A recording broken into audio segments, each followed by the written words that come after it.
guys, maglilinis na tayo. Guys. Ilan lang po kayo ha? Ilan lang?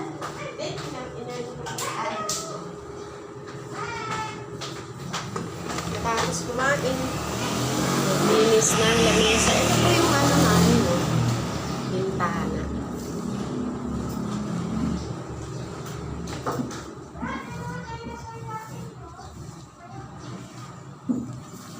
Sabunin para hindi malansa.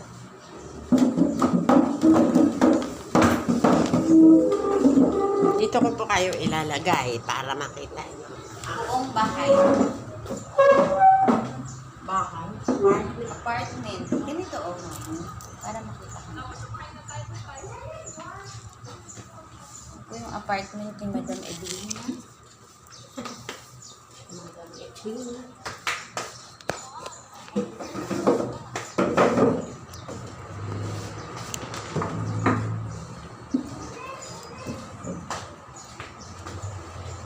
Kita nyo guys, bahay.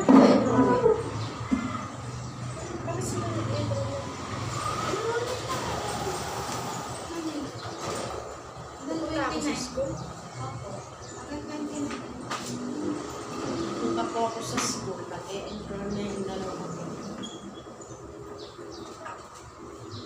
Wait lang po ah.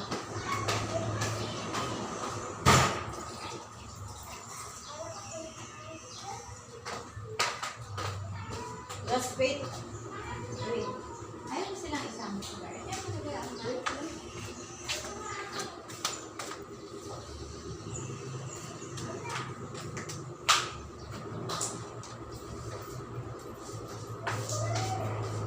Isasama ko po kayo maghugas ng plato.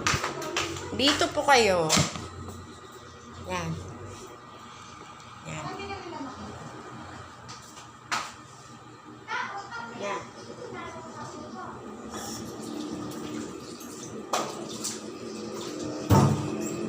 Maghugas po tayo ng plato. Matapos kumain, kailangan maghugas ng plato. Hindi iniiwan sa lababo ng matagal. Kasi po, pag iniiwan nyo ng matagal sa lababo, yung plato, ano mangyayari? Alangawin. Malangawin, ipisin, lalanggamin. Lipat na naman tayo. Dito.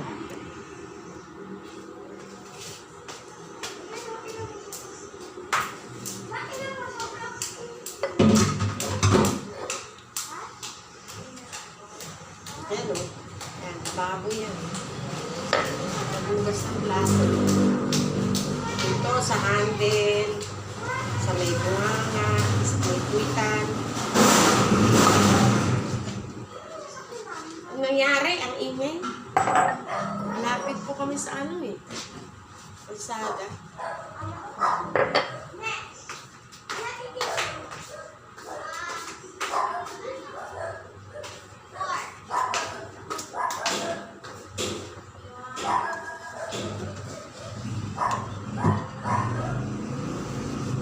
Vlog lang po ako kahit ano-ano lang ginagawa ko para po nakita nyo yung ginagawa ko araw-araw. Mamaya po, samahan nyo ako, punta tayo sa school.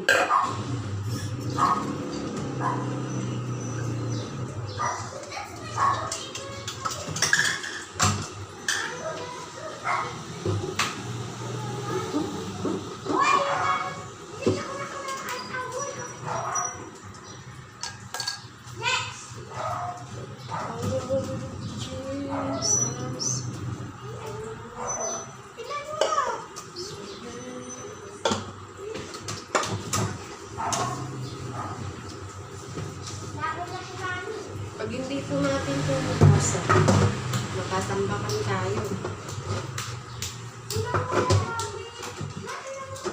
Masakit pati sa mata. Pag mga ganito, may hugasin ka sa lababo, hindi po ako sanay.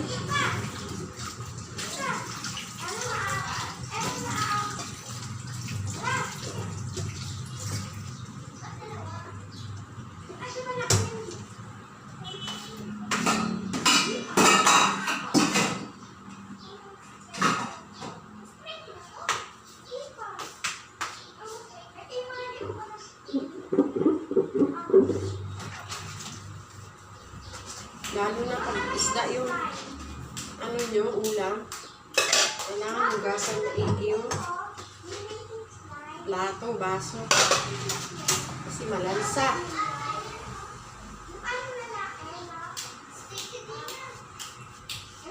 Ganyan ang routine. Araw-araw. Huwag po kayong magreklamo na, opo, normal lang napapagod kayo. Minsan ako din nagsasabi, pagod na ako. Pasalamatan niyo po kung nagagawa niyo yung trabaho niyo, wala po kayong sakit, nakahiga, nakaratay. Yun yung pinaka-importante. Nagagawa mo magwalis. Normal lang po mapagod. Tapos kung na, sobrang pagod na, kailangan na ng pahinga. Katulad po sa opisina, di ba? Magtatrabaho sila sa gabi. Buong gabi sila gising. Puyat. Pagdating nila sa bahay, kung may nanay silang kasama, may magluluto sa kanila. Eh, kawawa po yung mga nag-rent ng boarding house, hindi nila kasama nanay nila. Gutom na sila, wala pang magluluto pa sila. Kawawa po yun. Yung mga magulang na wala silang kasamang nanay, may mga anak silang nag-aantay sa bahay, may pumapasok. Kawawa po yung mga working parents. Kaya mapalad po yung mga anak, sama pa nila yung nanay nila, nakatuwang nila sa mga pagluluto, paglalaba. Nakawa ako dun sa mga bata, hindi nila kasama nanay nila. Matutulog minsan, kakainin yung biscuit lang. Pagod na pa po. Iinom lang ng gatas. Iba yung gulay, sabaw, minutong bahay. Kaya nga sabi ko sa anak ko, masalamat ka na malakas pa yung nanay mo. Kaya mahalin mo yung magulang nyo. Huwag nyo silang maliwalain. Mahalaga po yung kahit may anak na kayo, kahit may asawa na kayo, nandiyan yung magulang nyo. Kung hindi, nakawawa. Ayun lang mga magulang. Gawin natin yung responsibilidad natin sa anak natin. Habang tayo ay buhay pa. Kasi hindi po natatapos yung responsibilidad ng magulang sa anak. Pwede na lang po talaga kung yung mayaman na puro patulong lang. Kahit wala yung magulang, puro patulong. Ang gumagawa, kasi may pambayad sila. Pero iba talaga yun, na kahit mayaman ka, ikaw nag-aasikaso sa anak mo. Bakit talaga ng anak mo na nandyan yung presence mo? Nandyan yung mo sa oras mo. Meron pong mga magulang ganyan, kahit kaya na po sila pa rin nag-aasikaso sa anak nila. Kasi yung presence ba? Yung presence ng magulang, iba yun. Hindi sila talaga gumagawa para sa mga anak nila. Diba? Tinitresyo nila yun. Ewan ko lang sa ibang anak. Malalaman nila yan pag wala na yung magulang nila. Saka pa nila malalaman yun pag wala na magulang. Malalaman nila yun. Nakita nila yung ginagawa ng nanay nila sa kanila, gagawin din nila sa mga anak nila. Importante po yun. Yung presence. Presence ng magulang. Katulad ng mga iba dyan, nanay na sila. Payo ko lang po sa inyo, importante yung oras, quality time for the children, kausapin mo sila, isipin mo sila, i-train mo sila, mahalin mo sila. Importante po yung love. At yung oras nyo, kahit busy kayo, meron pong time. Kasi po yung bata, nag-rebuild po yan. Pag hindi nila po nararamdaman yung pag-aalaga, yung love, unconditional love. Once nawala po yan, ha?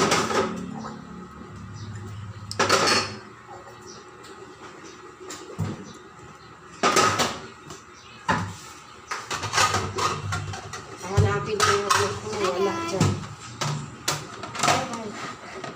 Hi guys. Mga anak ko.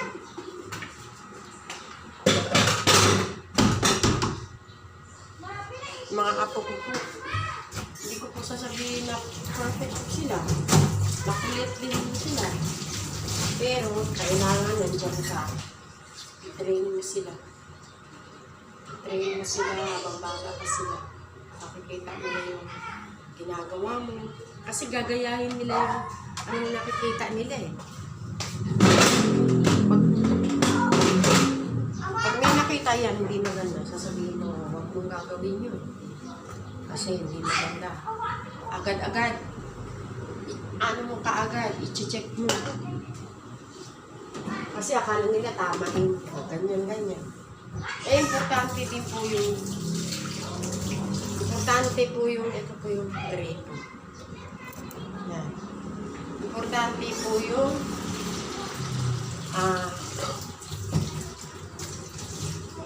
lagi mo sila kasama. Nakokorek mo sila. Makikita ng teacher yung mga nangyayari sa bahay. According ng mga action ng mga bata. Alam ng teacher yung pag ang bata na disiplina. Sa bahay, alam ng teacher. Kasi pag isang araw, tumatayo yung buko. Isang araw, papasok ang anak mo. Mahirapan din yung teacher. Kasi makikita ng teacher, mararamdaman yung gusto mo yung bata. So, importante po yun. Sa bahay po, natitrain na sila. Sasabihin sa kanila yung mga mali at saka tama. Kasi yung mga bata po yan eh. Kailangan nila ng guide paglaki nila. Madala-dala nila yung pagdidisiplina. Dala-dala nila hanggang magkaroon sila ng pamilya. Importante talaga yun. Malalaman ng teacher sa sabihin, patawagin ng attention namin ang magulang. Yung anak ko, ganyan. Kaya hindi ko naman sinasabi na perfect yung pamilya ko. Alam ko lang na talagang importante. Pagod na yung bibig mo kakasabi sa kanila. Huwag ka pa rin susyo. Kasi at the end of the day, marirealize din nila at lagi nyo sila kasama na nag-train. Kasi paglaki po nila, maka-encounter po sila ng as they journey your life here on earth. Mag-journey po sila. Lahat ng mga pagsubok, mga ano sa buhay, Diyos po ang nalapitan nila. Kasi ang mag-guide sa kanila, yung parents, mga ibang mga lola, katulad ko, mag-guide sa kanila. Paano nila kaharapin, paano nila i-handle ang bawat problema na dumarating sa buhay nila, even in their working life, even in their study, even in their family life, even in serving people. Alam nila kasi ginagabayan mo sila. Kasi po ako, rebelde po ako. Kasi hindi ko naranasan. Hindi ko naman sinisisi sa magulang ko kasi alam mo na yung tama at saka mali, diba? Pero impact po yung mga bata ka pa. Makikita mo na nandiyan yung magulang. Nag-guide ka. Nandiyan yung magulang mo. Nakikita mo na seryoso sila sa pag-pray para sa'yo, sa magkakapatid. Hindi ko po naranasan yun. Naalala ko lang po na minsan-minsan magkasama kami ng magulang ko na magsimba. Pero ano po, hindi ko naman sinasabi masama ang magulang. Pao lang po din sila, hindi po sila perfecto. Pero hindi ko po naranasan sa kanila na mahabang panahon na yung nagkaano po sila na sasalita na ganito gawin mo, ganyan, paano maging ganito, ganyan. Hindi masyado. Basta alam ko maliit pa lang ako. Tinuruan na ako ng ako kasi yung linis, tiga pamalengke, naging responsable na po ako.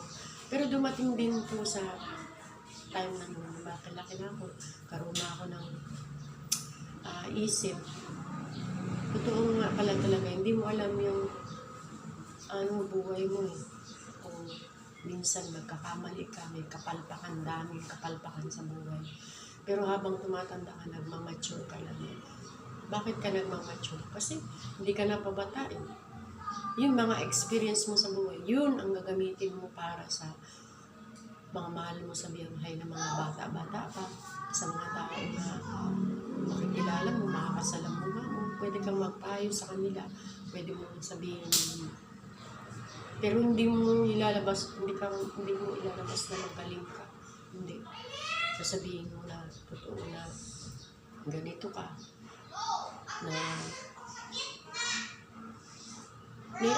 may pagkakataon din na hindi lahat ng mga bagay na ginawa mo i-elaborate mo sa kanila. Yung mga pahapyaw lang, baka hindi kaya na ganyan pala yun, dapat ganyan pala yung naging buhay niya, ganito.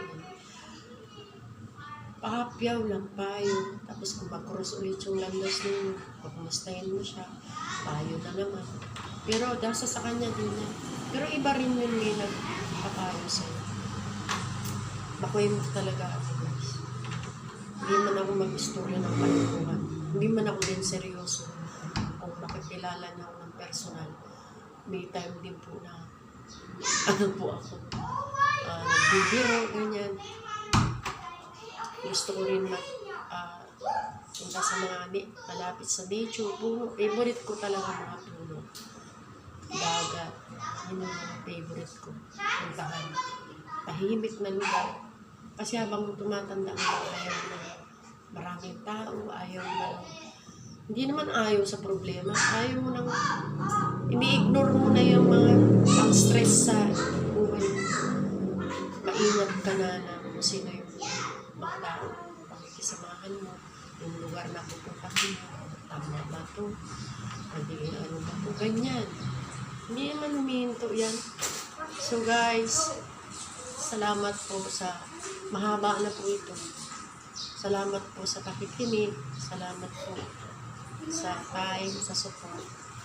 Kung yung channel na ito mag-come across po sa buhay nyo,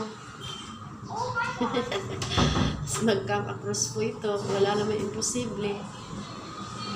Makakatulong po siya sa inyo. Dahil ito po ay the true story of my life. This is the story of my life. Wag mo pong kung ano man yung magagawa mo sa tao. Maliit man yan. Mahalaga po yun na maging instrument ka. You are an inspiration, encouragement to others na ito po ko. Ano man yung nangyari sa buhay ko, nakatayo ka pa rin. Not because you are smart, you are ganyan. It's because of God's goodness. Diyos lang talaga nagbibigay sa'yo ng strength sa lahat ng aspeto ng buhay mo. So habang nagkakwento ko, naano ko na yung buhay niyo po, hindi po siya perfect. Mag-iingat po tayo sa lahat ng choices na gagawin natin. Kung sino po yung taong makakasama natin, mag-ingat, lagi lang mag-ingat po. Maging wise po sa mga choices. Think many times, pray about it. And God will lead us because He is our shepherd. He will lead us to the path of righteousness. Igagayad niya tayo, sasabihin niya sa'yo, hindi yan, mali yan. Mapapahamak ka dyan. Hindi yan para sa'yo, iba yung pangarap ng Diyos sa tao. Dahil gusto mo magkapera ng malaki na kahit hindi pa panahon, hindi pa hinog, noon, naaano ka, nadidisappoint ka kasi hindi mo sinangguni sa Panginoon. Hindi mo siya kinausap. Marami pa akong mga kwento, guys. Marami pa akong kwento talagang hindi man ito drama. This is true to life story. Sabi niya nga, di ba? You shall know the truth and the truth shall set you free. Magiging malaya ka pag nakakwento mo, nararamdaman mo na ito yung leading ng Diyos. Sasabihin ko sa kanya. Ito yung sa pag-vlog ko, sabi ko, hindi lang tama. Alam mo yung iba, hindi naman masama. Don't get me wrong, ha. Yung iba talaga na gagawa sila whatever for the content to earn. Pero po, hindi ko alam sa kanila kung ano yung mga motibo nila. Para sa akin, yes, I will vlog. Para anong pakinabang nila sa'yo? Gusto mo ba kumita ka na? Siyempre, life is a matter of give and take. So, yung vlog ko po, iba po siya. Hindi ko po kailangan mag-travel. Kasi in my age, pwede naman siguro. Paano lang, limit lang talaga. Kasi I'm a more house person. I love inside the house. Para sa akin, ang ingay, nakakapagod yung lumabas ka, sasakay ka ng aeroplano, mga muscles dyan. Kasi hindi naman ako bata. Yes, para sa mga bata, pwede pa po nila. Pero para sa akin, I can do something out of nothing. Even I am just inside the house. Para sa iba, kung magkakaroon man ng pagkakaroon ng kapera. Yun po yung desire ng heart ko. Kasi, hindi ko masasabihin na dyan. Yun po talaga yung heart ko na makatulong, hindi man sa financial, encouragement sa iba, payo, paano mo i-uplift yung broken spirit. Kasi minsan, pag nangyari sa kanila, wala man lang nagtatanong siya, kumusta ka? Mahirap din. Kasi nga, sabi ng Bible, maganda dalawa kayo, magkatuwang. Yung anak mo yan, yung asawa mo yan. Kasi, thanks to you lang, at least may mag-uplift sa'yo. Ano problema mo ganyan? Kasi magkasama kayo. Pararamdaman niya yun na meron kang pinagkakaalam. Pero pag ikaw lang mag-isa, walang nagtatanong sa'yo. Paano yung hindi niya alam lumapit sa Panginoon? Wala siyang, nag-pray lang siya, pero wala talaga siyang malalim na pagkaintindi dun sa paglapit sa Diyos. Paano yun? Kaya yung mga iba, nag-iisip sila, tapusin na yung so, importante talaga may tao na gagawin ng Diyos to reach out to those people. O guys, ang haba na lang sinasabi ko. Next time na lang, ang dami ko pang ikukwento sa inyo. Maybe I have to go to school to enroll sa mga apo ko. Papatuloy po pag-vlog. Guys, salamat sa support. I love you guys. God bless you all. Wherever you are right now, whether you are in the other countries, whether you are Filipino, whatever is your nationality, I want to say God bless you. God bless the Philippines. God bless America. God bless the Europe country. God bless all people, even in Israel. I speak